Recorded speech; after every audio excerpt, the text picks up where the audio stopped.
Simulated racing can be awesome, but it can also be kind of a free-for-all. Interestingly, auto racing faced the same problem in its earlier days. Whether it was on the back roads, the beaches, or the city streets, the racing was fun. But there was always a certain level of chaos and danger, until some folks came along and put some order to all of this. Stuff like official racetracks, regulations about weight and equipment, and enforcement of standards. That's what gave us high-speed excitement, fast-paced action, and photo finishes. That's when racing became racing. The guys over at iRacing.com have made the same transformation in the world of sim racing. Sure, they've got the most accurate tracks and realistic cars out there, but that's just the start. See, iRacing analyzes the performance and results of each driver in every race, so you can be sure you're always placed in races where the competition will be tight, and that those reckless drivers who ruin it for us all are kept in the pits. Not to mention that with over 45,000 active members already in their vast community, you can find races day and night, so you can always get in on the action. You can even join a league of your favorite series. And since updates are always automatic, you don't have to worry about software and can focus on the track. Zip up your fire suit and check out iRacing.com.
Live from the Daytona International Speedway tonight with the iSuperSpeedway.com Racing Series Season 3 on LSRTV. Round 4 coming up. The B&A main format from Daytona, getting set to go for 20 laps to determine the rest of the field that's going to get a shot at the trophy here tonight. Welcoming you into the LSRTV broadcast booth. Qualifying just now getting underway. Evan Pasoko and PDJ Zeller. In-race reporter tonight going to be Elliott Leach, who's attempting to qualify in through this B main, and PD, it's the second leg of our Friday night doubleheaders, and we have one driver that's eligible to complete the double, and that is finishing the lead lap in both races. Seth the Merchant is going to be able to have the opportunity to qualify into that A main through this one right now, but this is a huge B main as it is week in and week out. They're going to be vying for right around 20 spots, and we got about 30 drivers, so this one's going to be really close on those cutoffs. A lot of big names in this race. Yeah, this is very going to be close. Seem to have a big field out here tonight. These guys are getting ready to get their Gen 6s around the Speedway. Last week we saw what could only be described as an amazing event from Talladega. These cars were driving so wildly on the edge, and the drivers were making their way to the front, and it was just fun to watch. With the no pushing rule, the guys had an added level of intensity. It just made the racing that much more exciting. We saw them go 3 wide for a while in that race. And I wasn't even commentating, I was part of it, and driving these cars, you truly will learn how these cars handle. Just think it would handle like any other Talladega setup. No, this setup's special, man. It makes the cars handle so bizarrely, it's very hard to describe.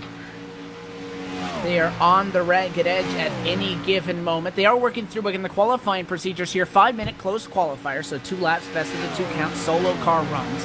And right now, so far, take a look. We have 24 cars, rather, that is put down a time right now in qualifying. Provisional pole sitter is Ramon Evans with a 46.797. And just as I said that, goodbye, Brandon Chaburko, and goodbye to that, Mark Jorgensen. They're really going at it at the top. Rod Flag jumps to second, so I'm not even going to say he was on the provisional pole because a very fluid situation up there. really starting to get at it on those second laps, down to the .3s for those faster times.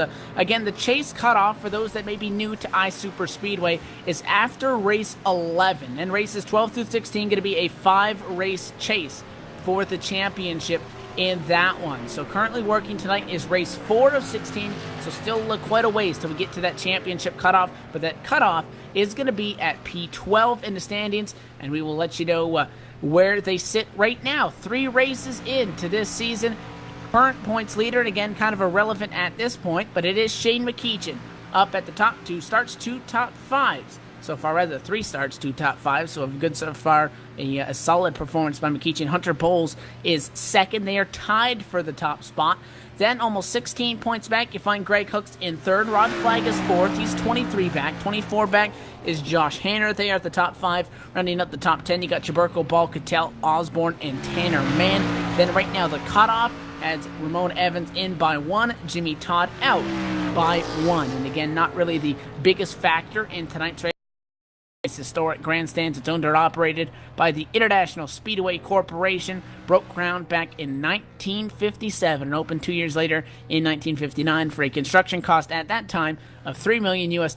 It was designed by William France Sr. and Charles Moneypenny. But the track itself, the NASCAR Tri-Oval asphalt surface, 2.5 miles in length, 4 turns at 31 degrees. That's about 3 stories tall up there. So it's pretty steep at Daytona. Obviously, this league, along with Verdane that we broadcasted earlier, alternating between Daytona and Talladega. Daytona a lot thinner, not as wide as Talladega. Again, there is that banking in the corners. Also 18 degrees in the Tri-Oval, 2 on the backstretch. But PDS qualifying comes to a close. What are we going to expect out of this B main, where about a third of the field, I believe, is going to be cut and not make it to that A main?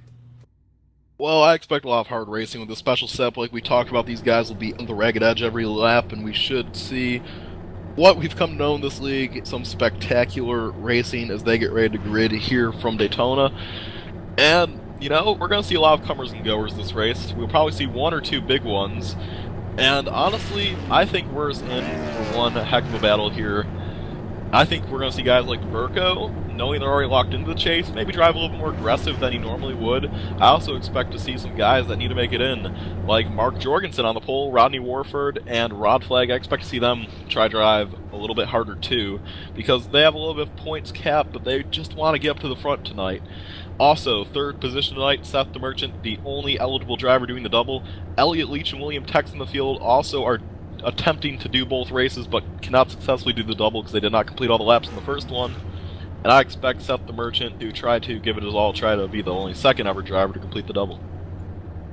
And a good thing that you mentioned there as we get on the grid is that chase. 3 races in, we have 3 different drivers. The guys that are locked in, the 20 of Shane McEachin for winning the iSuperSpeedway 500. Josh Hanner getting himself locked into number 21 car for winning round 2. And round 3 went to Brandon Chaburko. So those are the 3 drivers that are locked in. They can pretty much go for broke. A trophy on the line week in and week out for the guy that takes it home. Let's walk him down now through the grid. It is Mark Jorgensen Jr. blowing everybody else out of the water down in the .3 second range. It's a 46.391. The number 81 going to be on pole position alongside him. Rodney Wofford get around out the top 2.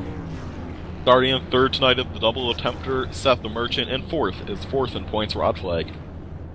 Brandon Chubhart Chaburko, the number 3 good wrench entry, going to be starting from 5th and 6th position to Ray Rittenauer the 2nd.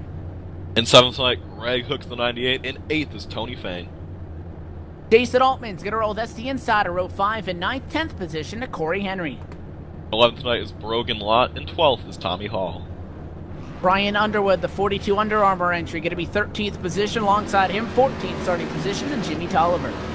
16th tonight, and 15th tonight will be the number 22 of Ron Thompson, and 16th is Mark Brown. Joshua Williams with the A.J. Allmendinger design there. His 47 machine's going to roll from 17th, 18th to Lucas Huffman. In 19th tonight is your in-race reporter, Elliott Leach, and 20th is Kent Conley. Take a look back. How about row 11? Inside that 21st starting position, going to belong to the 82 of Dan Harrington. Alongside him, the 36, that's going to be Sean Turner. 23rd is Jimmy Todd, and in 24th tonight is number 70 of William Tex Perry. Dennis Wright going to roll from 25th, 26th to Ramon Evans. 27th, Larry Camp, and in 28th is Austin Carver. And that rounds out the 28 cars that did get a time in qualifying. James Pileski is scheduled to start in the number 29 starting position, not on track. Doug Sigmund not on track, and Donnie Giratano not on track either. So that means we have 28 guys on track. The lucky number is P21 plus 1 for a provisional spot, which means 22 out of these 28 going to make it. It's only 6 being cut, but a lot of that could be out of your control if you got caught up in some trouble, especially later on if you run out of those quick fixes, which you're going to have to manage. We'll make sure to bring that point up and talk more in depth about that as this race goes. This one, a quick shootout, though, to determine the rest of the field for the A-Main. 10 drivers locked in through the heat races, and we get set to determine the rest of the grid. For the A-Main, it's going to be coming up. That's 40 laps immediately following the B-Main, also on LSRTV. Jorgensen in control as the pace car dives down, now on pit road. Green flag in the air. We're underway at Daytona. It's going to be a lot of pack racing. Let's see who can work it the best.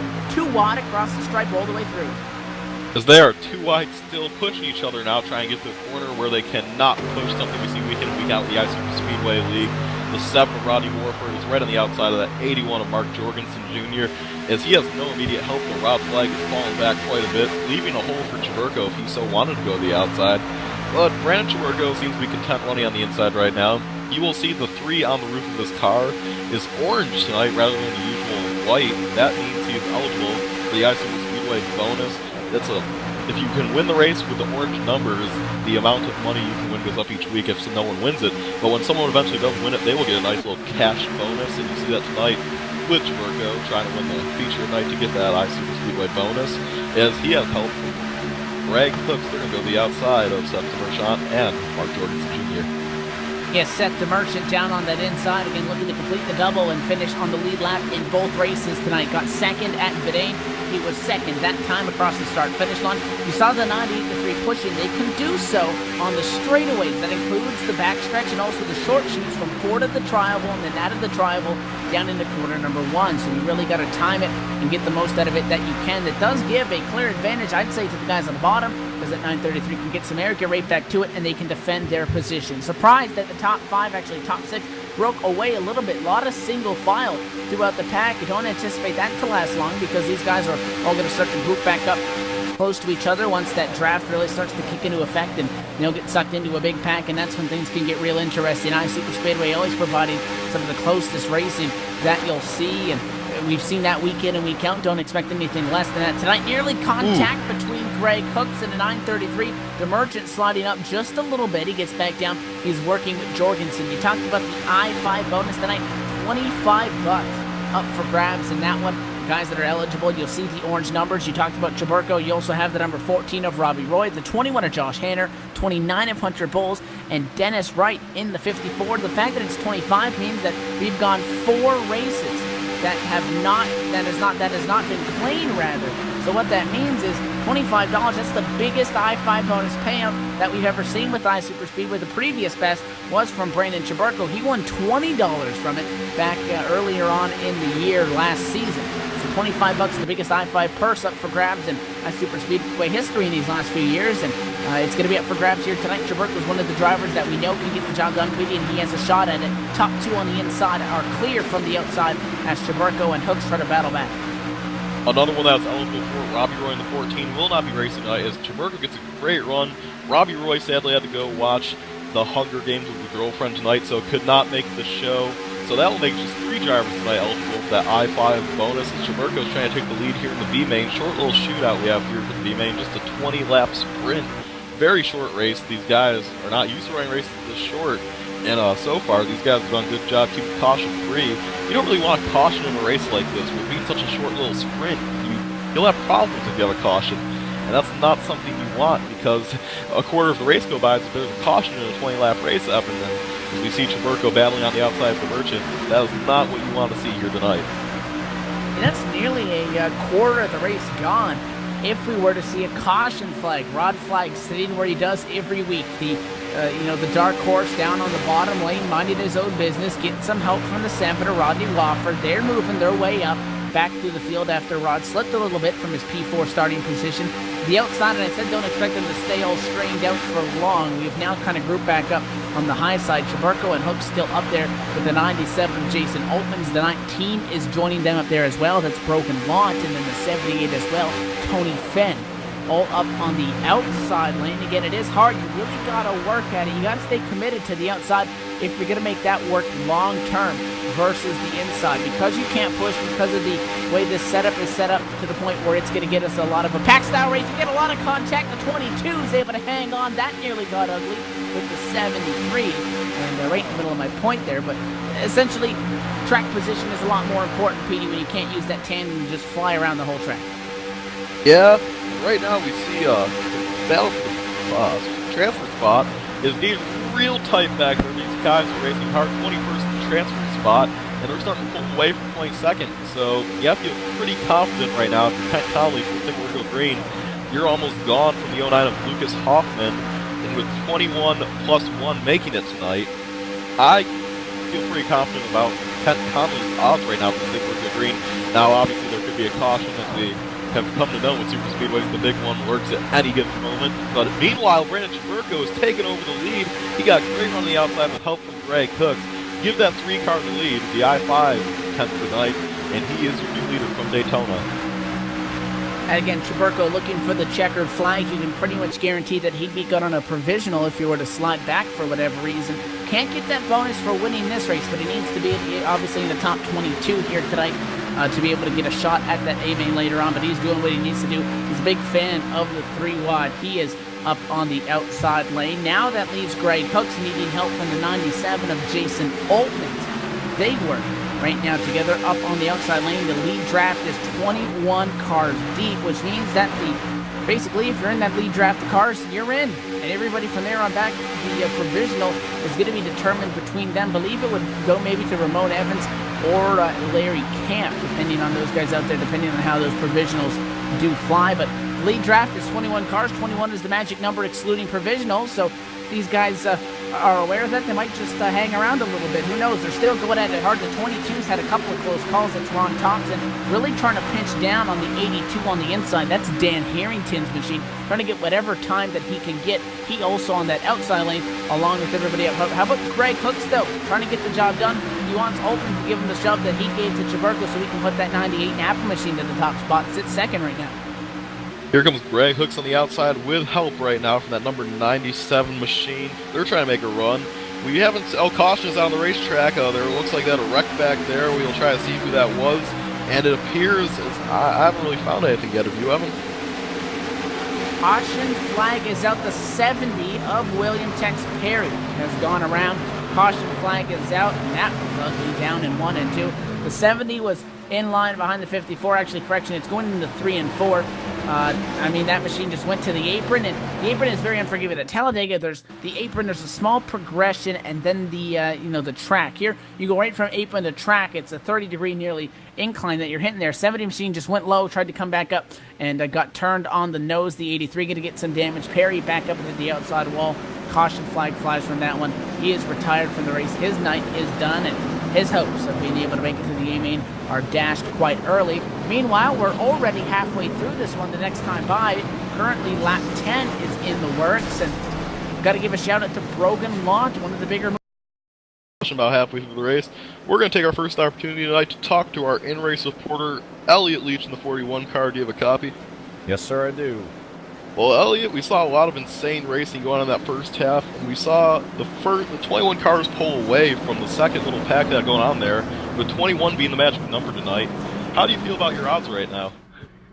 I'm feeling pretty good, to be honest. I'm kind of, I'm not being too optimistic, but I'm kind of thinking, if I can just stay where I am, I feel like I can make, a bigger impression during the A main. But I know that's probably the wrong attitude to have, because as soon as I start thinking that, I know I'm going to start going backwards. I haven't really been able to make up too many spots tonight. I've kind of been moored, behind whoever's in front of me. It's really hard to get a run on anybody, especially with the rules package that these guys use, where you can't push in the corners, which I think is great. It adds to the racing. It gives it a different dynamic. It's definitely interesting. Alright, we're halfway through this race, Elliot. And moving forward, if you are to make the A main, Elliot, what are your plans in tonight's big race? Gain spots. The last race I was in, I actually wound up winning the Hard Charger Award, which is really awesome. So I think it's a realistic goal to go for the Hard Charger Award. I think a top 10 in the A main, and I will be satisfied. Alright, Elliot, before I let you go, who do you guys sponsors think? Who makes it happen for you in the 41 Roma crew? Forza Roma, first of all. Gotta love, support my club. All the guys, my teammates that include yourself, Mr. PDJ Zeller, at Big Block Motorsports. Also the admin crew that is in charge of Bull Ring Racing, which is a street stock league that we're starting up. Our premier race, 200 laps at USA, is tomorrow at 8 p.m. Eastern, which will be broadcast by you lovely people at LSR. So I think if you guys enjoy some good fun street stock racing, come check us out at Bull Ring Racing on the iRacing League page. Alright, well, that was Elliot Leach trying to make it into the big show tonight. He is currently in P16. And Evan, if you're a guy like Elliot right now and you're running about 16th, what are you thinking right now? You know, you gotta make it happen. You gotta try to stay up there, but it's gonna be hard. Not so much of a worry about finding a partner when we're doing the more pack styled races. You really just don't want to make anybody angry because, again, you don't know a lot of these guys here. Still relatively new, we'll say. You're in a transfer spot, and the dilemma you got to look at it is you don't want to get, and he was talking about it there in regards to when he gets to the A main, but it can apply now as also you don't want to get too confident or get, set too high of an expectation, because if you start driving a little bit harder, you get yourself in trouble. Next thing you know, instead of just riding around and being happy with the 16th and starting, whatever 26th in the A main, you rack out, you don't even get to the A main. So it's about patiently trying to make your way up to the field, because again, the higher you finish here, the higher you're going to be able to start in that A main. It's definitely a balance, but you just have to want to survive. It's just trying to survive this one to the end. Chaburko's liking the weather though up front. Yeah, Chaburko leaped right off where he was last week, leading the race, and this week maybe a little bit more on the line. He's already in the chase, he knows that. This week he has the I-5 bonus like we talked about, and a trophy, so I'm sure Chaburko is really wanting to get his number 3 car to victory lane. We're going to get a restart with just 7 laps to go. In the cautions, I don't know why, but it seems like whenever we do Gen 6s at Daytona, they range from 5 to 6 laps, so they have a 1-2 lap gap, like you said, to get this race under a caution, or they just don't wreck to the finish, or they're going to end with their caution, which I know no one wants to do, and they did a good job the first half of this thing not wrecking, and I expect to see this thing just end in spectacular fashion, and we like to do this, Evan, come down to the end of the race. I am going to go out with a wild card pick here, and I'm going to pick Brandon Chaburko to win this race. Who do you got? Edie, once again, sticking with the wild cards. I'm liking right now where Greg Hook sits. He's picked up a couple spots. He's in a position that he can push Chaburko through and then possibly, have an opportunity to make a move on him. So I like where that 98 car sits right now. So I'm going to go with Greg Hooks, who sits in third. PD, I won the pick off, we'll call it, in the Vidane. So we'll see if you continue to lose to me with your quote-unquote safe picks. Chaburko, again, it's so hard to go against him. He really likes Talladega, I'll say. And for those that, again, maybe don't have a lot of experience with iSuperSpeedway, last season especially, it's a little bit harder for him to do it on this new rules package, but he loves to go 3 wide. You'll have everybody riding, double file and whatnot, throw it 3 wide. Chaburko back after a suspension, actually, from iRacing. Got that in an NIS race, so he was actually unable to make the pro race that was on Tuesday night on LSRTV. He'll be back this coming week at Fontana, and he's sitting up front right now. Let's see how this one shakes out. Could it be the final restart? Lap 14 going to be in the works. It's going to be 7 to go this time by in the B main. Pace car is down. Chaburko is in control of the field. Back underway we go. Still, with 27 cars out of 22 spots on the lead lap, we're racing, and it's an advantage by 1 car to Chaburko on the bottom for the top spot over that 81 Jorgensen, who needs some help. The 97 to slot him back. Opens, needs to catch back up to him, where the inside's going to get a huge spot. Move down to the inside, knows that 97, so Jorgensen, no help up top. Right now, it looks like Greg, Hooks, and Chaburko, our picks are going to hook up with each other and just try to move away from everyone else right now, but they're going to have hard competition behind Seth and Merchant. Every time we go to a super speedway race, I don't really care what league it is or who it is, we always see that 933, it's always the 933 of the Merchant running up front. He just knows how to get around these super speedway races. It's always fun to watch him. He's such a methodic driver. And right now, he's sitting here in third, just minding his business, only a second race of this league. But right now, our leader is still Chaburko in the 3 car, just trying to hang on late in this race. We just have 6 laps to go. These guys are still racing very hard. And the 97 gets into the 81. Everyone saves it. That was on the big one right there, folks. But what this caution did is it made everything a lot tighter for the transfer spot. So everything right now, everyone still has a legitimate chance to get the transfer spot as I look down through the field right now. So that should get interesting. But right now, the first spell on the track is between the 97 and 81 for about 4th. And actually, the Merchant's going to pull out to the outside. So Seth the Merchant going to go up high. He'll now work with that 81 of Mark Jorgensen, who had no help, and now he's going to be able. Look at the run once they get hooked up. Only problem is to the tri-oval, got to let off a little bit, get separated on the bumper like they do right now. And then Chaburko and the 98 of Greg Cooks, they've woken up because they started to push. That was 5 laps to go. That time by this lead pack again, keeping an eye on that transfer spot. Well, it's not the tail end of a pack anymore, so that situation going to be very fluid. You want to be P21. That's the magic number, because then you're not going to have to worry about a provisional and that be up in the air. So we'll keep an eye on that as we go, but it's 2 sets of tandems trying to break away from this one. They're still side by side for the top spots. The Merchant had a nose on the inside when they went down into 3, and now Chaburko going to have it at a 4. They're still racing side by side for the lead. The Merchant, they like calling the master of the draft, and they like to call Chaburko master of the draft. So the 2 people who have really mastered the draft throughout iRacing, not just in this league, are battling for this one right now, as we just have 4 laps to go and give the advantage of the Merchant as they go through turns 1 and 2. His issues, though, he has to have Jorgensen right to get hooked right back up. Jorgensen couldn't quite get there that time, but Chaburko and Hooks did get hooked right up. And I think we're getting turn the photo finish cameras on, folks. The way they're racing right now, it's going to be close. Caution ends it at this point. The 19, the 78 going to join the fray up on the high side. That's Brogan Lont, the 78 as well, of Tony Fenn in that mix. Brian Underwood up on the outside lane as well. The inside still has Altmans. You got Rod Flang, the 7 of Wofford in the mix as well. The 82 car of Dan Harrington is at the back of that lead breakaway for the bottom. He's got the 87 and some other guys in tow. You got Rittenauer back there, the 25 of Henry, the 4 up top of Tommy Hall. Still a lot of these guys in the mix. If something were to happen again, caution would end it at this point. Lap 18 is in the works. Coming out of quarter number 2 down the Daytona super stretch, and it is Brandon Chaburko throwing the block, going into the outside, stalling the momentum of the Merchant, and drops back down in line. How about that move? I like it a lot. I like that a lot.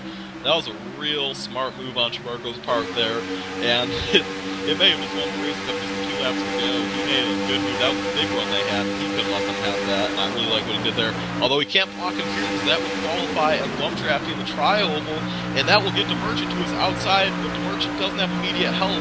He's going to have to do some real side draft if he wants to keep up there on his outside, and he doesn't. He now falls back to second. And he is battling now with Greg Hooks for that second position, and Jorgensen just can't push him to the corners as it's not legal by the rules. As they're racing 3 wide, the 19's looking to the outside. Will he get left out to dry, or will they go with him? He's going to try to come back down, but there is not room, really, is there? Yes, they made room for him. He got really lucky there as we are coming to the white flag, and you have to spell the transfer spot heats up. White flag, 2.5 miles to decide it. It's going to be under green flag conditions. The 81 talking with the Merchant over the radio, and Jorgensen said he's just too hot to keep pushing him, so the advantage clearly going to go to Brandon Chaburko. I picked Greg Hooks because I said he may be able to push that 3 car and step out of line to make a move. We're going to find out. It is 3 car lengths to the good for that inside. Chaburko, Hooks, and Altmans are clear of the guys up top. You got Rod Flag and Ronnie Wofford working as well. Contact Bommel, they hang on to it. No harm, no foul there. There he goes to the outside. The 98 of Hooks. Did he make the move too early? He's going to try to side draft. Coming at a corner number 4. The 97 is going to spoil that party. Jason Altman's going to push Chaburko through 3 wide to Merchant up to the high side. Chaburko's going to shut the door on all of them. 3 wide for second, but checkered flag to be made to Brandon Chaburko. There was a drag race for the transfer spot, and Sean Taylor conducted their Elliott Leach on the side, and then goes to Ramon Evans. Sean Turner almost got the transfer spot, just needed a little bit longer, one more lap. Could not quite get there as they had a big wreck after the line.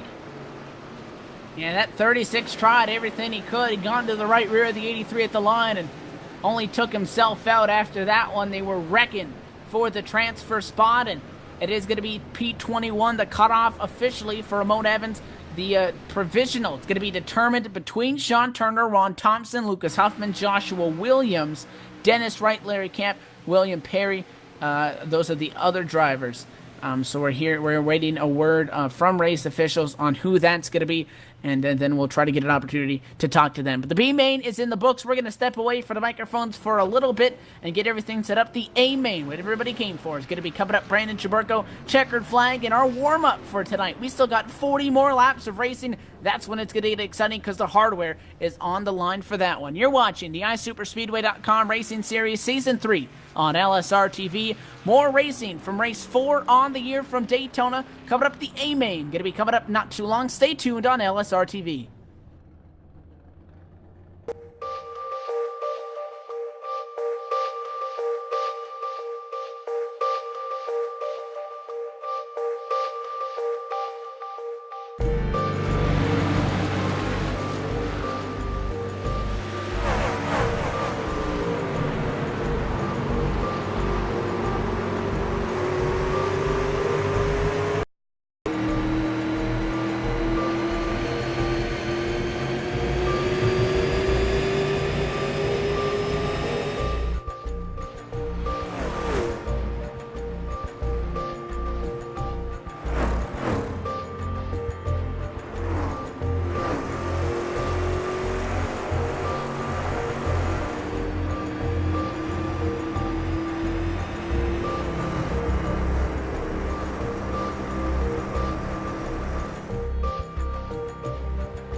watching the iSuperSpeedway.com Racing Series Season 3 on LSRTV with Evan Pasoko, PDJ Zeller in the broadcast booth, and it is A-Main racing time, 40 laps.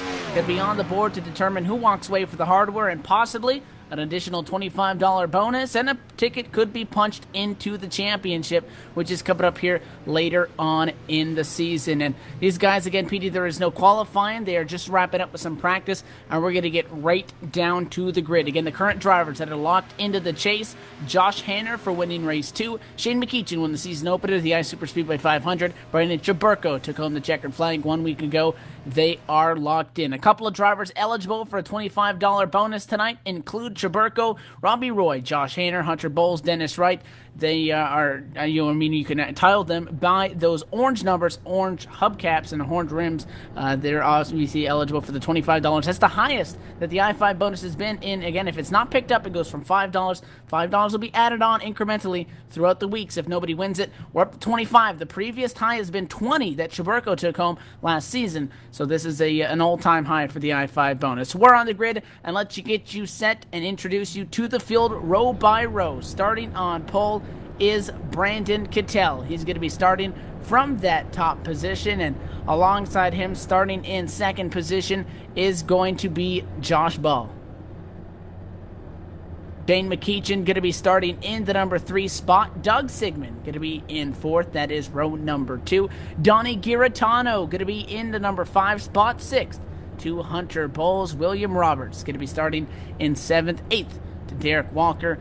Josh Hanner inside row 5, P9, and rounding out the top 10 is Brandon Chaburko. Jason Altman's going to be starting 11th. Greg Hook's going to be starting in 12th as the field rolls from the grid. Seth the Merchant in 13th position, the only driver that is eligible to complete the double, and that is finishing on the lead lap in both the Super Speedway races tonight.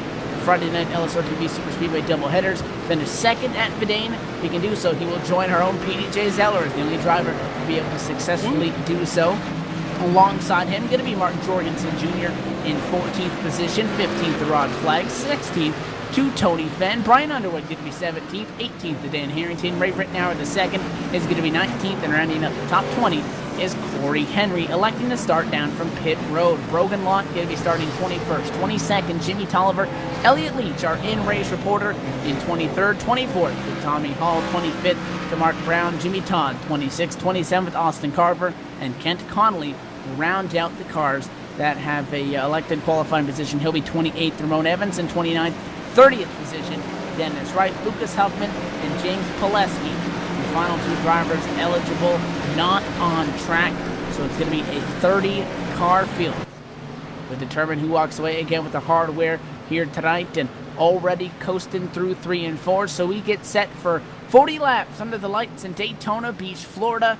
Brandon Kittel going to be starting on that top spot, one of the top runners right now in the championship standings. He enters tonight not too far back from that top spot. He sits 8th right now, 37 back. That all resets after race 11. Race 4 getting set to go underway. Every race counts as everybody trying to punch their ticket to the championship. Pace car is off, green flag in the air, underway tonight from Daytona, and the top 2 pulling away already. Does Josh Ball elect to dive down in line? Yes, he does.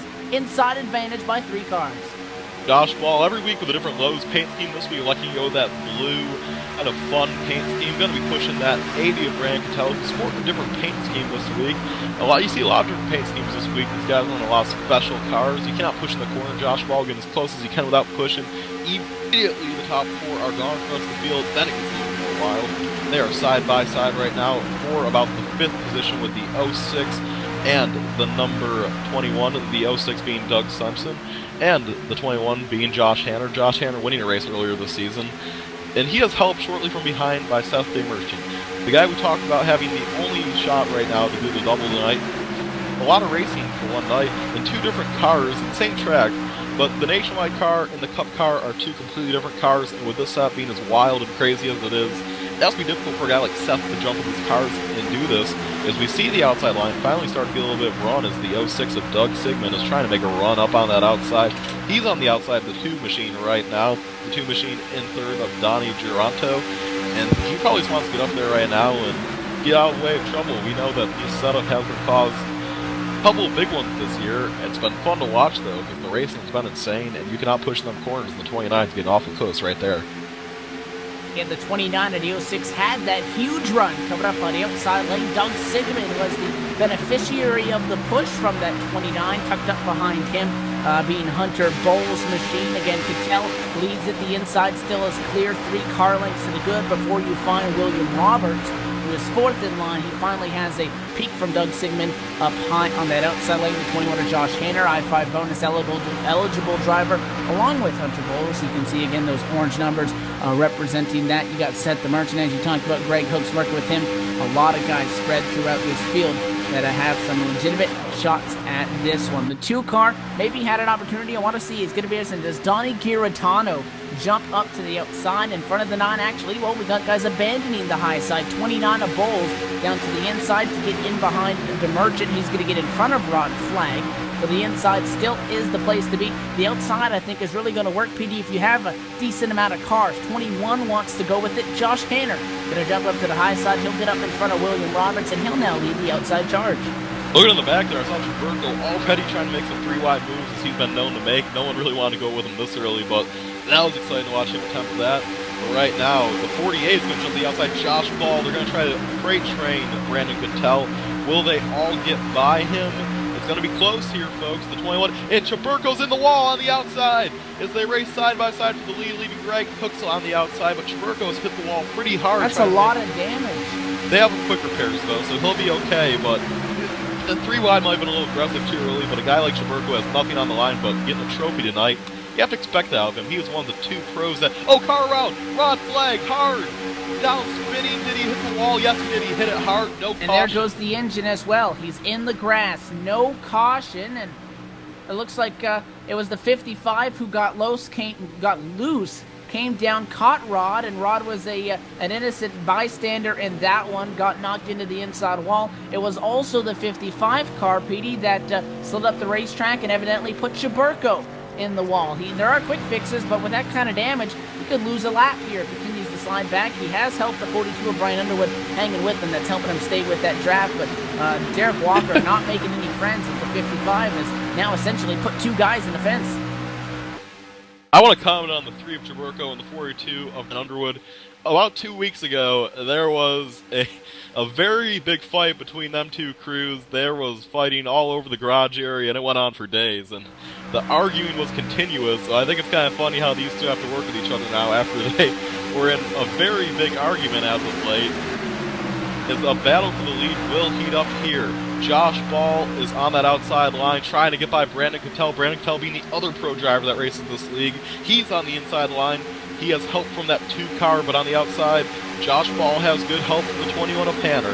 Hanner trying to get around the 80 of Cattell. 3 wide back in the pack here. 41, sorry, PD, trying to shoot the gap. That's Elliott Leach, goes 3 wide, made it work. So an aggressive move by our in-race reporter. Derek Walker did not appreciate it, but he got the job done. Moved Elliott now up to nearly a top 10 spot. He'll get 12th at the stripe for that. The 48, though, Josh Ball, up there in the 2nd spot. PD, he has help from that 21 of Hanner. I think he might get it here. He's got a good shove. Does he get clear of Cattell into the corner? Going to be a close one. Drops down. Yes, he does. New race leader, a new leader at the bottom. Going to be Josh Ball. How about that? Talk about a quick race here. They're almost already to the 1/4 mark as things are starting to heat up, though. These guys are going around. The lead pack is actually shortened up a little bit. We see some of the guys that we expect to see up there right now. 2 of them have orange numbers signifying that they are in it for the 5 bonus, the I-5 bonus, the iSuperSpeedway. It's $25 this week.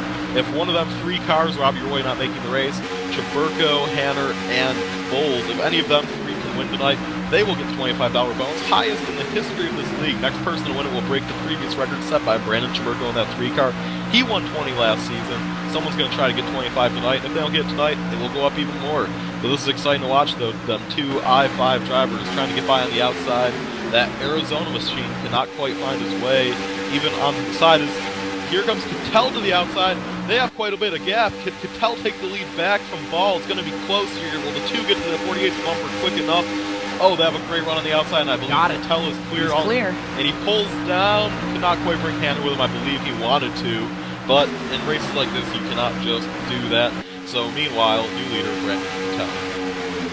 Yep, as soon as he pulls the line again, the 48 no longer has that support from him. Cattell goes up high, gets a shove around, back to the top spot. Goes Brandon Cattell, and it is still Josh Hanner who's given everybody the help, but hasn't got much for his own. He's got the 29 of Hunter Bowles behind him. Bowles has been working with him, but has not been able to provide him the push that Hunter's been dishing out with everybody else, rather, as opposed to the 20 of Josh Hanner, who pushed the 48 to the lead, then pushed the 80 back around the 48. So Josh Hanner right now given more than taking. He still leads the outside charge. This lead draft is 10 cars strong, and then it's a second gap of 1.5 back from the leader to 11 on back that is now led by Elliott Leach, trying to move through the field, started 23rd, already up to P11. Trying to make his way through the field here tonight. The 80 machine of Brandon Cattell, though, still leading. Hanner and Bowles on the outside, kind of by themselves, we'll call it there. They got Seth the Merchant up there helping them. But a lot of this, I think you could consider just riding, PD. This is actually probably one of the cleaner starts to a race I think we've seen. Yeah, and I really think that being in second pack is not beneficial because you cannot catch back up in a short race like this. Time is not on your side. But right now, the battle for third is heating up with Hanner and Bowles, but on the outside basically the whole race trying to get by him. And this has been fun to watch here, you know. They're going to try to get on the outside of Ball here. We haven't seen that outside line make a run in a while, but they have, and Ball comes to the outside with him. Can he do what Cattell did to him? It's going to be close once again here, folks. And he's clear. He's got it right back at you. How about that? Oh, the 21? Well, the 21 is clear. There you go. They got it together. Great job by them, too. That leaves the outside line to Bowles and to the Merchant, the guy attempting the double tonight. And it's been fun to watch this race so far. Like a lot of races we see here, it's just kind of dumping someone to the lead and I hope that someone dumps you to the lead. And right now, we're actually having a side-by-side battle for the lead because here comes Bowles with a head of steam being pushed by the Merchant, but it's going to end when they get to the corner so they cannot push. And Cattell want to make it 3 wide, does not think better of it, just going to stick to that outside. They're dead even here. The Bowles could easily get the lead here if the Merchant gets to his bumper quick enough. It's going to be close. They have the run, but it's not a very big one. And it's just going to stay about that even as Hanner will actually get right back to 48 a ball, giving them a good run. And so far, these guys are putting on barn burner, as Evan would like to say, of a show here. Bowles, I think he'll get the lead eventually. It's just a matter of when. Right now, Josh Ball still leading the race. Bowles have the next machine. Now the front pack there, 4 wide, or rather 4 deep, 2 wide, 4 on the outside, 4 on the bottom. 29 leads the outside charge, but that move by Josh Hanner and the 48 ball right back at you. They were able to get down there. Cattell immediately went back up to the high side. Hasn't worked out quite yet. They also have Mark Jorgensen working with them up on the outside lane right now, on the outside lane there. And this lead pack right now sitting about 10 cars strong. You do have the 98 Grey Hooks, the 06 of Doug Sigmund. Seth is actually going to drop back out of line. Looked pretty like an intentional move there to just kind of yield high in the corner, drop back a little bit. He'll pull back in line behind the 81 machine of Mark Jorgensen and go from there. And the 48 still with the advantage on the bottom at the stripe. They'll give it to the 29 of Hunter Bowles with some help from Cattell. They had to become separated and couldn't quite get back hooked up. They have a shot at it, needs a little bit of help, just not enough time, almost getting clear. Is that 29 of Hunter Bowles? Expect him and Cattell to try to get the job done this time out of 2. Possibly the quietest driver in this whole pack is that 9 car. We haven't talked a whole lot much about him. Is Bowles going to easily go to the lead there? Wow, that was fun to watch. Bowles is in the lead, having help from Cattell. Cattell gets right down the line behind it. He wants to stay on the outside. Help from Mark Jorgensen on the outside. And, no, the 06 right now is having trouble. Looks like he's losing the draft a little bit. And we're kind of watching right now as Cattell is trying to get the lead. Will he be clear? And yes, he will find a hole. And new leader, Brandon. Oh, he's not going to pull down. Wow. I mean, we don't typically see somebody stay up and try to help a partner around, per se, PD, in this league, especially because of how hard that is. He did that time, and it's going to cost him the top spot because the 29 and the 48 working so well together that it's going to get Hunter Bowles right back up neck and neck with them. So maybe that's going to hurt Cattell, but out of the 80 machine, how aggressive he's been, getting past, getting that spot right back, was not anticipating him to play, the peacekeeper maybe in that situation and actually hang back and not leave Mark out to dry. Mark then turns to favor, lets the 80 machine have a gap. They drop back down in line, and now for a moment, top 5 single file. We just wait to see who's the next car going to make a move. Yeah, and right now on the outside, Josh Hayner is the only car up there. I don't think he has any help, though. The closest help is the 9, and the 9 is not quite there right now. His side draft with the 81 of Jorgensen. Jorgensen is actually going to get a decent run off of this, surprisingly. But Cattell's going to come up to help him. What's going on here? Cattell has a mad run. He's immediately to the outside of the leader of Bulls. He has help from Hayner, and they will be close. And oh, Jorgensen loose on the apron, but he saves it. And right now, the battle is for second. And Hayner finds a hole, and oh my goodness, Cattell just got eaten. And the 21 goes back down, and the 80 machine, what happened was the 48 just jumped in the line a little bit. I think he wanted to get some air, and God, the 21 is just deking everybody out. 48 goes up high, and Josh Hayner going to leave him as well. So back down to the bottom, we now got I-5 bonus drivers leaving the inside charge. The 48 going the wrong direction. Now he goes back up high. Josh Hayner using everybody up. Josh Hayner, this is fun to watch. He's just sweeping everyone out here. Oh my goodness, the 81's inside of the 20. Oh no, some sort of connection issue here. This could get really ugly as Hunter Bowles was trying to push the 81 of Jorgensen. And I mean, he drove right through him. They can't get separated. See, the 98 pushed the 29, but he got stuck on the 81. And some sort of strange connection issue here. I believe the 29 may have blinked for a moment, and that's going to hurt the 29 and the 81. I can't say I've seen that before. They're still inside each other. Oh my, I guess that's one way to pass someone, but it actually held them up. The choice of simulated racing. I don't think they had a draft. I don't think that gave them any draft there. I do not believe that gave them a draft, so disadvantaged them, although he's going to get right back up there. The real winner in all that was Hayner, who, got the better end of the stick, not being trapped inside the 29's car. And meanwhile, he is leading this race. The outside line is Cattell and Bowles going to try to come back. Race control warning him that his connection is a little, frisky here, but I think he knows that, and definitely Mark Jorgensen knows that. And now back right up in action goes that 29 of Hunter Bowles. He gets with the 80 of Brandon Cattell. They lead the outside charge. Still Josh Hayner with help from Josh Ball down on the inside lane. Coming out of 4. Nearly actually coming out of 2. That back PD next time around, excluding this one, going to be halfway. So this race really flying through. So far, clean and green in this stint. The second pack is 3.4 seconds back. That's a pretty large one as well. Want to make note of all the guys in this pack. You got Elliott Leach right now with the second. Derek Walker, Tony Fenn, Brian Underwood, Kent Connolly, Jimmy Todd, Brogan Lant, Dennis Wright, and Austin Carver. As we're going to go right back at it. PD once again side by side. We got a challenge from on that outside lane. The 48 car trying to get the job done. Jumped up high. Can't quite get clear. No, but he has help from a great driver, and that's what you could tell. Pushing him on the outside, was not here to race last week. And, he wants to get the win because he wants to be in this chase that everyone's talking about. And meanwhile, Ball is going to be close. Will he get there? He's clear right now. Will he go down? Will he wait? No, he's just going to go down. He wants the lead, and he takes it from Josh Hayner. Give the outside line to Cattell, and it just seems like a matter of time to when Cattell gets back to the lead unless Hayner decides he wants to go back to the outside. But right now, there's really no one to help him immediately if he decides to do that, as Bowles and Cattell are trying to get back up there. One thing to note, last week's winner, Brandon Burko, is actually way back 12 seconds behind the field with no drafting help right now. Damage turned out to be more significant than we expected. He's quite off the pace. And he has no help right now. He's all by himself, but the battle for the lead is still heating up here at Daytona as the 21 the outside of the 48. Yeah, he got pretty significant damage, and again, he had some help there. You were joking about who was actually giving him the help, and, just got left there, and 21 not quite clear. Another challenge for the lead going to come on behalf of Josh Hayner. Once again, that seems to be the way to do it. Jump out of line from second, get the push, drop back down.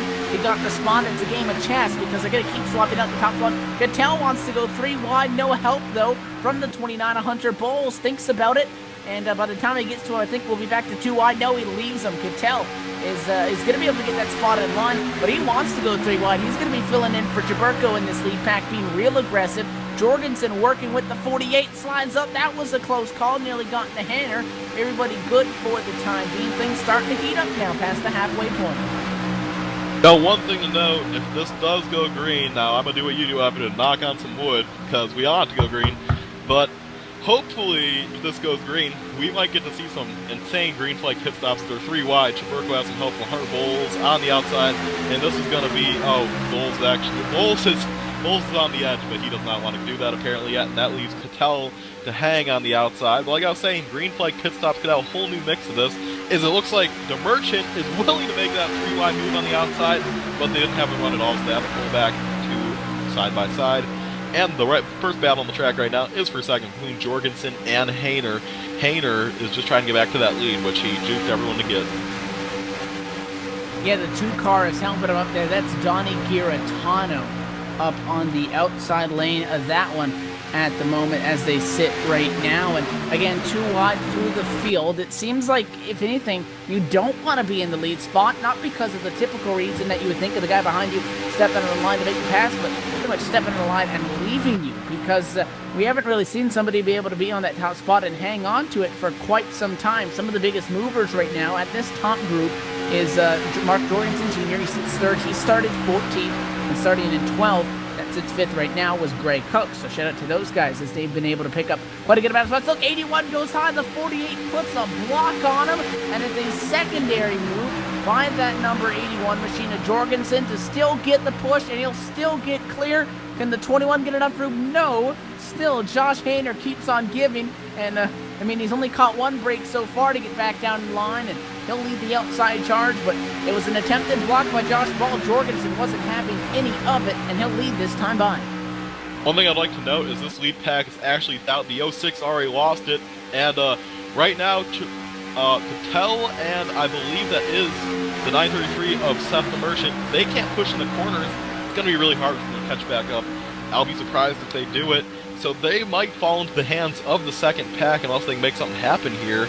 But right now, that would leave the lead pack with just 7 cars as the battle for third is heating up.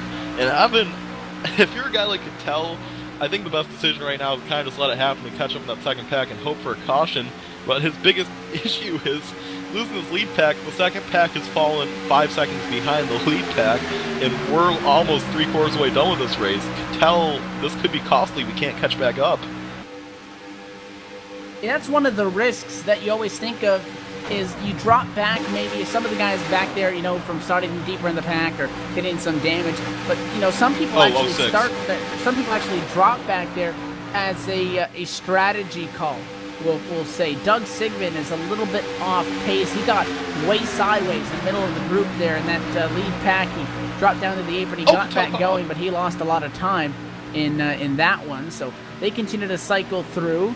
3 wide now, going for it, the top spot, the 48-21. But look at the push. They're pushing in the corner. I don't know about that. 29 giving some help. Hunter Bowles. How about Donnie Giratano through the middle? Going to get clear on Jorgensen. They're pushing all the way around at this point, it almost looks, on that middle lane.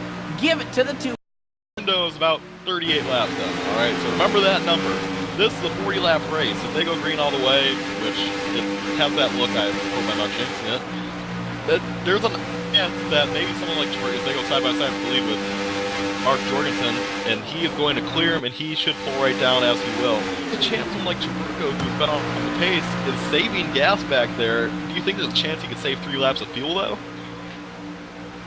Well, if you're not pushing, or if you're the guy that's in line, you're saving fuel, but they've pretty much thrown that notion out the window because we're going for it. 3 wide goes Josh Henner to the outside.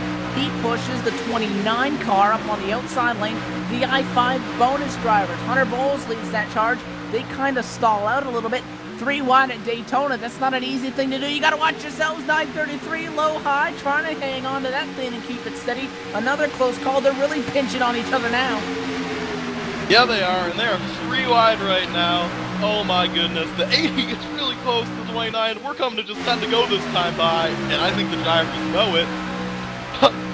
Oh, this is fun to watch. Here they go, side by side, 3 wide right now. No immediate battles up front, but here comes Wolf and Hayner.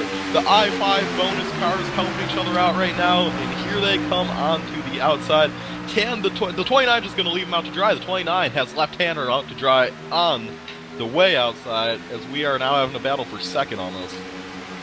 That's not the first time tonight Josh Hayner's given a great push to somebody and got absolutely nothing in return for it. He has to drop back in line, and 3 wide. We're going to go around Brandon Chaburko, who will lose his lap. Could consider that devastating for him. However, they have instituted a new chase system into this Season 3 campaign, and with that win 1 week ago, is locked into it. But you know Chaburko is a competitor. He wants to be racing up there for those checkered flags and those trophies. Not going to be his night tonight. He would be in a lucky dog position if we were to get a caution. You see Rod Flag got turned around again earlier in the race. He will lose his 3rd lap as we go 3 wide to get around him. Rod stays right up against the fence and no trouble for them. We're 3 wide. Oh, trouble back in the pack. Somebody got turned around in front of the back. This Pit changes wreck down everything. the back straight away. Oh my, and this has changed everything. The big one, as you said, Brian Underwood, the 42, Dan Harrington, the 82, Roman Evans, Austin Carver. It was Carver, I believe, that got turned. I saw the 16, and I was about to say, Petey, we're 3 wide, and the 4 went to make it 3 wide and had a bobble, and it looked like him and the 16 just kind of blended into each other, and they wrecked hard. That 16 nearly blew over into 3, and I just said that Chaburko would be in a lucky dog position. This has completely changed the format and how this race is going to end, because this is going to come down to another classic under the light Daytona shootout with Jorgensen on the top spot. Well, now a caution on the race at this point, Evan, so I think my only question is, who stays out here? Someone's going to do it. There's always that one guy. It's a risky move. We don't know the full capacity of the fuel cell, but we sure know it will be close. We see anyone or maybe everyone stay out? Does this make them good? We'll have to see. I feel like if they weren't going to make it before, we would have seen somebody try some sort of a short pit strategy. Of course, you try to stay out on the lead lap as long as you can, so in the case that the caution would fly, you're not the car that's a lap down. Let's see, the 81 is not showing signs of coming down pit road. Giratano wanted to. He fakes out. Does everybody fake out? Nobody. Going to be coming down pit road, so you better be saving out of this caution. I think if they're saving, they should be good for that 40-lap distance marker. So it doesn't look like anybody's going to be coming down pit road from our leaders. We've got a couple guys back in the back. Shane McKeechan is down pit road. Brian Underwood as well. Dan Harrington, the 4 car, is in also. So a couple of guys getting some repairs towards the tail end of this field. I know Remote Evans needs some repairs. He was in that incident. Austin Carver as well. But other than that, most of these leaders, they're going to be staying out. And they're going to be racing these things out. It's going to be a 40-lap race that's going to be determined by about 5 laps, coming down to the very end here. And I'm going to take an opportunity here to queue up our in-race reporter. That's going to be Elliot Leach. We talked to him earlier on in the race, and I'm going to try to queue him up on the radio right now. Elliot, you got a copy? Yes, sir, I do. Well, I guess that made things a lot more interesting on your behalf. You were back in that secondary pack, leading that charge. Caution flag now flies. We're going to call a spade a spade. It's going to be a crapshoot here coming to the end. Is there any sort of strategy that you can have rolling into what could be this final restart, or you just got to think on your toes? Oh, man, it is all about thinking on your toes. I can't decide whether I wanted this caution or not.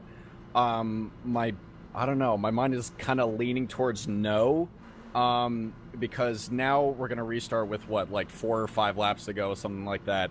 And we have a front pack, who was, they're checked out. They're guaranteed that top 10 finish, whether they like it or not. And a backpack who are kind of, consigned to the fact that they'll be finishing back there, but they're having their own race.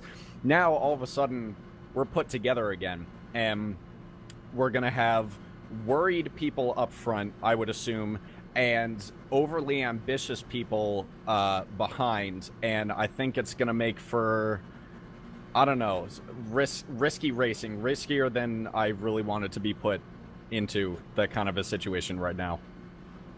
Petey was talking about the fuel. Were you guys going to be good if that went green all the way? I checked as soon as that caution came out. I checked, and it looks like I had about 1 lap to spare. So I think we would have been good, but man, it would have been close. All right, well, I'm going to tell you good luck, because you're going to need a lot of it here to survive this one. We know how these super speedway races come down to it when we get to the wire. Last time, hopefully we'll be able to talk to you post-race under some good circumstances. But before we get you back down to the team radio, anybody else you want to give a shout-out to? Yes, sir. I'd like to thank all my teammates at Big Block Motorsports. I'd like to thank you guys at LSR for putting on these fantastic broadcasts. And I'd also like to plug our street stock league that we're running, Bull Ring Racing. Nice, clean, fun Street Stock League. Our premier race is going to be tomorrow, broadcast by you lovely people at LSR. So, yeah, come check that out. All right, Elliot, well, thanks for talking with us. Thanks for agreeing to be our in-race reporter throughout our Friday night doubleheader, and let's see what you can get out of this one. Thank you. It's been my pleasure. That is, again, a quick word with our in-race reporter, Elliot Leach. He's going to be starting from P10 coming up on this one, PD. No, he said that his goal was to win. His goal was to get a top 10 tonight, and he's been hanging out in TeamSpeak tonight with his friend Karsten, and it's just been working out for him. He's been spotting them apparently, and hopefully Elliot can just get a good quality finish out of this race like I know he wants to. But right now, that's far beyond the point of the race. The leader, Mark Jorgensen, is trying to get his first win of the season. We're going to have a 5-lap show. The lights go off on the pace car, and with the lights off on the pace car, there's 5 laps to go, a caution ends the race. I have to think this is one of them places where everyone knows that anything goes right here, and it's going to be fun to watch. It's going to be our oh-so-favorite term of a barn burner, we'll call it. If a caution flies, I think maybe immediately, I mean, somebody's spinning right in the back before we even get the green flag, really, we may get a one-lap shootout. But once we get at least a lap in the pocket here, this race is going to end under caution flying conditions if a caution flag were to fly. And again, we still got a lot of guys, and I liked the point that Elliot made, is there's a lot of guys, PD, that were content with where they were going to finish, and now they feel like they have an opportunity to go home and win this thing, and it's going to get pretty crazy here. Yeah, and it will, and I just hope to make it to the finish. I don't want to see something for caution, but either way, I think we're in for a good finish. And look at the top 5. Look at the top... Actually, look at 1st through 6th, 7th right now. Actually, even 8th. 1st through 8th right now. They haven't won a race this season. They're all hungry. They all want to win bad.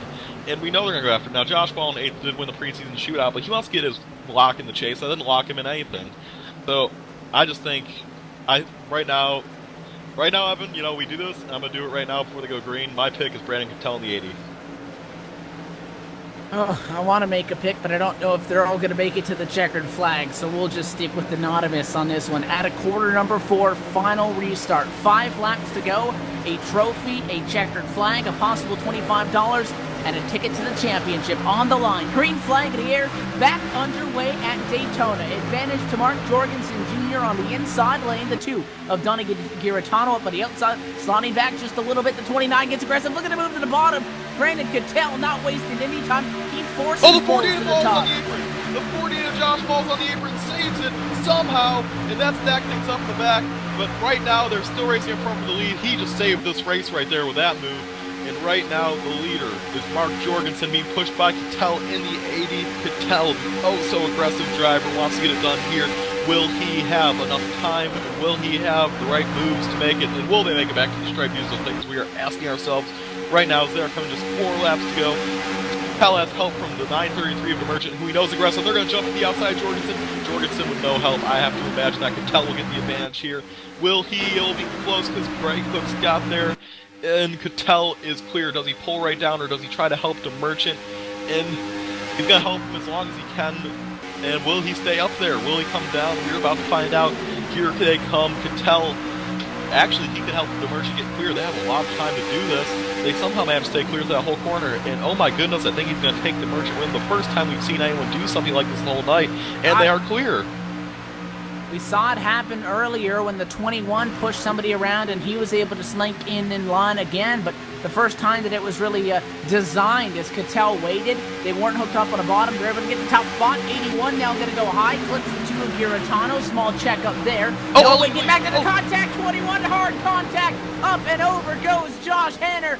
Huge wreck coming out of the tri-oval, and it's going to be Brandon Cattell who punches his ticket to the championship and the checkered flag tonight. Oh my, that wreck started off. I saw Huge that happen. Wreck.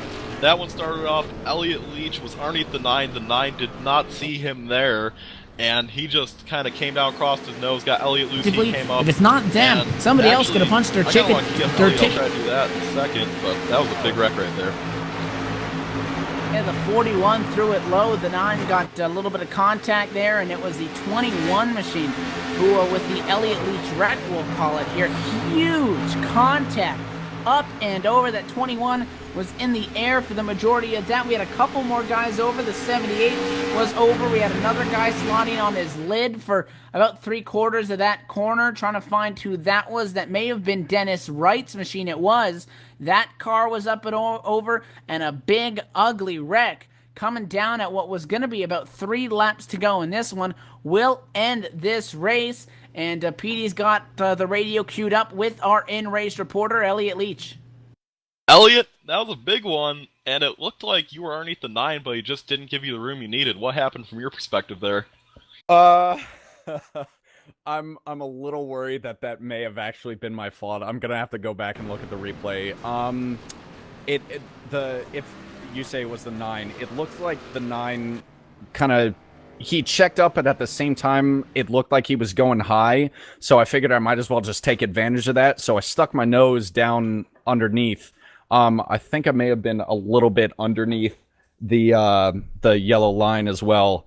And then he just started kind of slowly scooting down across me, and I was like, oh, this is not going to be good. And yeah, that bull just got loose, and fortunately I made it through that. But I don't know. Right now, William Roberts is claiming that it was his fault, but I think I may have been a part of that. Well, if everything stands, Elliot, this will be your first career top 5 in just your second start. How thrilled are you, though, if this stands, to get your first career top 5 in this league? I'm pretty happy. It means a lot for me to be able to, get 2 pretty good finishes, one after another.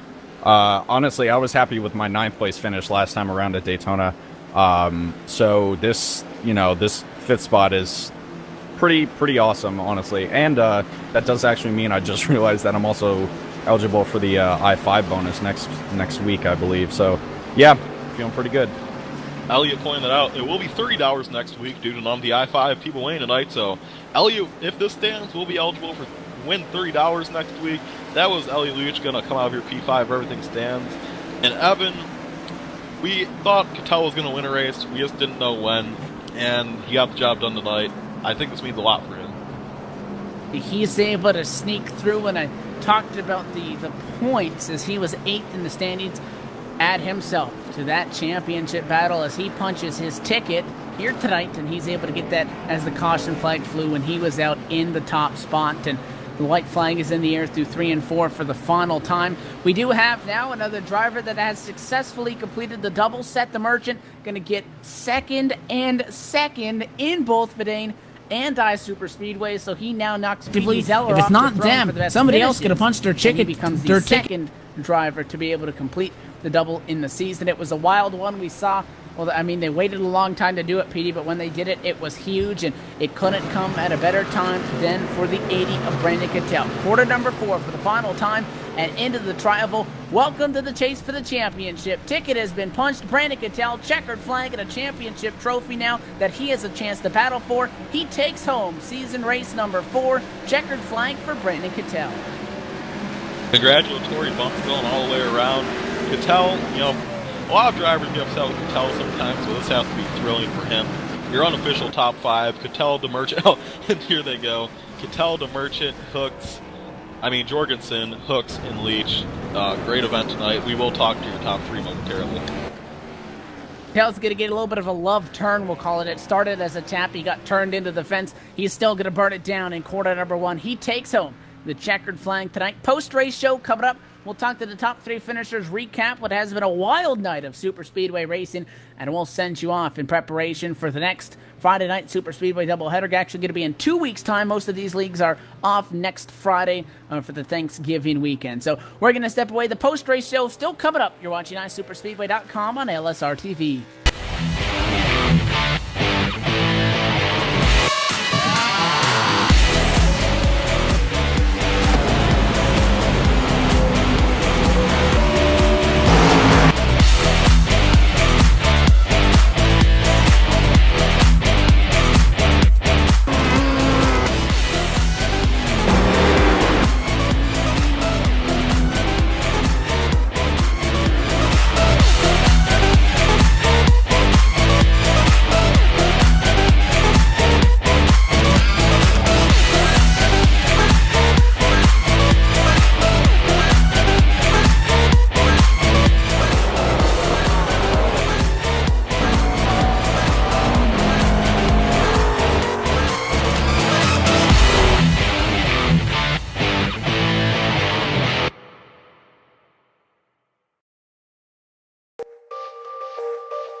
Why don't you...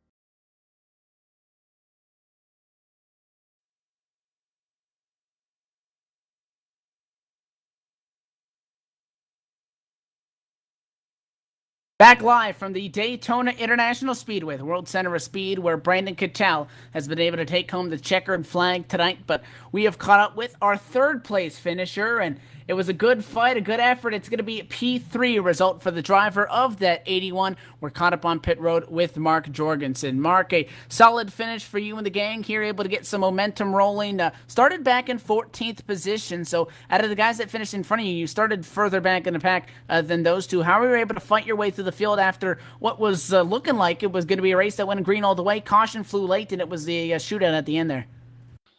Yeah, starting back in the back, I really didn't think that I was going to be able to get up there. Started making some pretty aggressive moves.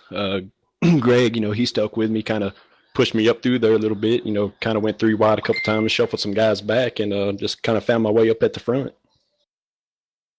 Coming down to the end there, obviously this race ending under a caution flag condition after it was a pretty big wreck, we have to say there. It's going to be a P3 result for you officially. You were looking like you were had some sort of a shot there at that win. Do you think if it went green, you would have had an opportunity maybe working with that 98 or something? Yeah, there's always a chance in these races here at Daytona and Talladega. Anybody can win it at any given race. But, yeah, I definitely thought this was my race to win. I felt like I drove a really good, smart race. I don't know if I could have won it if it stayed green. It looks like Seth and Brandon was racing pretty good together. I kind of thought that either one of them was going to be the ones I was going to be battling with. Looks just so happened that they both finished in front of me. A P3 result for you does not lock you and your team into the chase, but it has to give you some sort of momentum. Did you learn anything maybe from this finish that will, that you'll put forward into trying to get a checkered flag? Yeah, just race smart, use my head. There's been a few times in seasons past, making aggressive moves, stupid moves, getting shuffled to the back.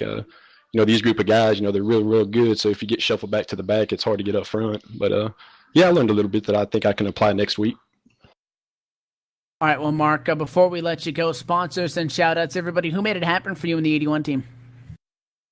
Real big shout-out just to Rod Flagg putting this league together. It's an amazing league, excellent group of drivers in here. Like to, thank him for putting up with me because, sometimes I do get a little bit lippy with other guys, whenever I get wrecked. But, a big shout-out to him. Big shout out to the Mountain Dew guys. They put together a real good car up underneath me. I just couldn't get the job done. All right, Mark. Well, thanks for having a word with us. Congrats again for you and that solid finish with that Diet Mountain Dew Chevy. And good luck here rolling forward in the season. Thanks, guys. We'll see y'all next week. Is the driver of that 81, Mark Jorgensen Jr., a good solid top 3 for that team. Going to look on carrying that momentum through to Talladega. That race going to be coming up. Next race should be in about 2 weeks' time. And now, well, Petey, you talked to him maybe, just an hour and a half, 2 hours ago, and it is going to be another second-place finish. Driver of the 933 going to come home in second spot tonight. You're down with Seth the Merchant. I have caught up with Seth. Seth, do you have a copy? Yeah, I'm here. Well, Seth, bud, twice tonight I've had to talk to you for being second, bud, and you did a great job driving tonight. You proved that you can run 2 races, but how's it feel to get second tonight? Well, it feels good, but also crappy, because I really wanted that $50. But I'll take a second. Well, you had a very, very interesting race tonight. You made your way up to the front. You led quite a few laps here tonight. And you just kind of drove a methodical race. Just didn't have quite enough at the end for Cattell. Do you think if this race went green, you would have had a chance to win it? I think so. I think if it would have stayed green, I think I had a chance to get it off 4. If I would have went high, I think Mark would have went with me, and then I might have won the race. But I don't know. All right, Seth. Well, before I let you go, man, who makes it happen for you and that 933 crew? Obviously, they brought 2 cars to Daytona tonight, and they got second with both of them. So who makes it happen for you? Well, probably Brendan Cattell for working with me, not leaving me out there. There was a couple times he could have left me, took the lead, but he stayed with me. Definitely Fernando Bento for painting me this paint scheme that I'm running tonight. This thing looks amazing. You guys for broadcasting. All right, well, that was your 2-time second-place finisher tonight, Seth the Merchant. Meanwhile, in victory lane, the champagne is flying, and so is Evan Pasokos. He is caught up with Brandon Cattell in victory lane.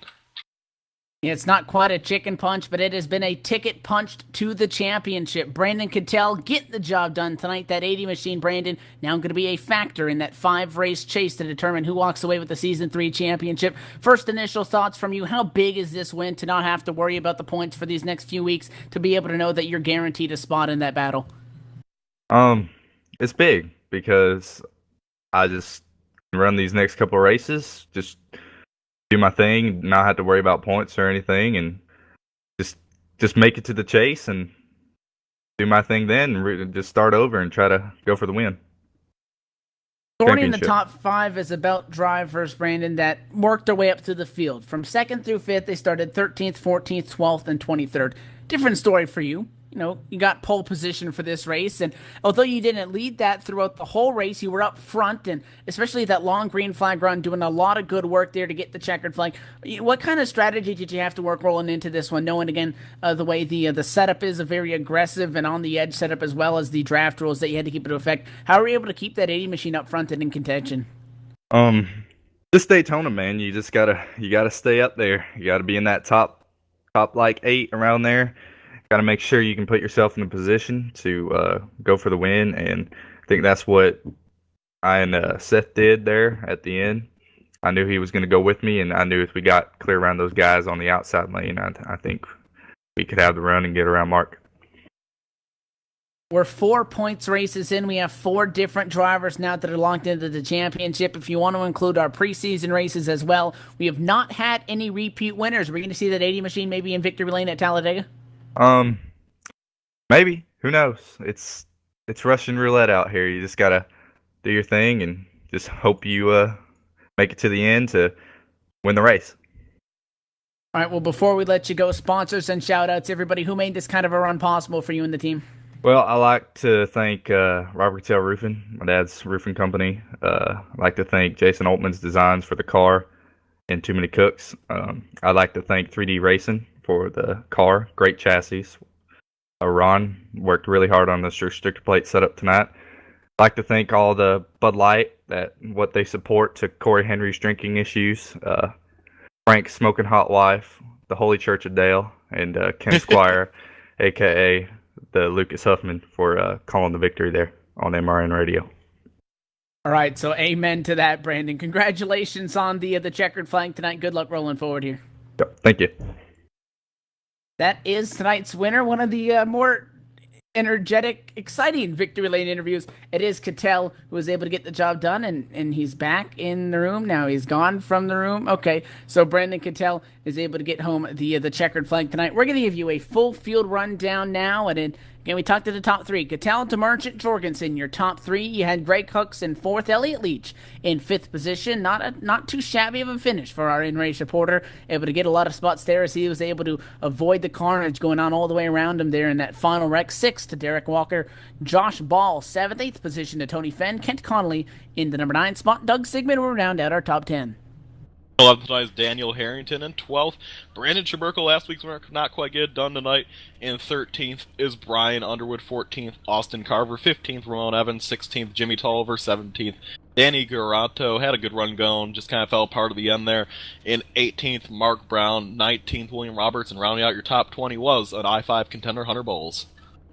Shane McEachin going to be P20, Josh Hainer P22. Nose finishes not indicative of the strong races that they ran throughout the course of the evening as well. Dennis Wright 23rd, Brogan Lunt in 24th, 25th would go to Corey Henry, Tommy Hall in 26th position, right at 25, sorry. 26th would go to Tommy Hall, Ray Rittenauer the second, 27th, 28th to Jimmy Todd, Rod Flagg 29th, and 30th behind the wall was Jason Altmans. And PD, your record has been broken. Seth did a hell of a job tonight. Back-to-back second-place finishes. He has completed the double, and P2 in each means he has been the most successful driver to do so. Maybe we'll see you challenging him maybe at some point, or maybe I'll give a crack at it. But before we send off for tonight, your thoughts on what was really a great A main and B main as well. Lots of green flag racing. Oh, I enjoyed it. One of the best races I've ever had the honor to watch. It was fun to watch. The guys gave it their all. Everyone had a car that seemed good tonight. Everyone had good car control. And I will break Seth's record, don't you worry. You telling yourself that, PD? It'll help you sleep at night. Anyways, that is it from Daytona. Having fun up here in the broadcast booth. Cattell also with one of the better interviews that we've ever heard.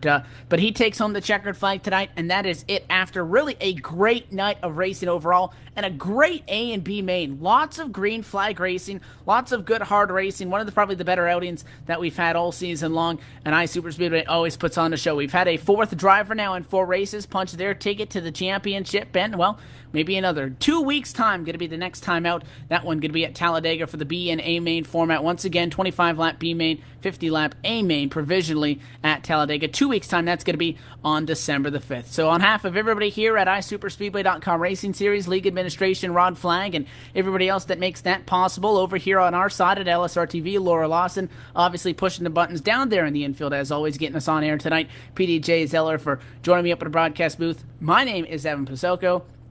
Thank you for tuning in once again from Daytona. We'll see you 2 weeks' time with iSuperSpeedway at Talladega. Good night.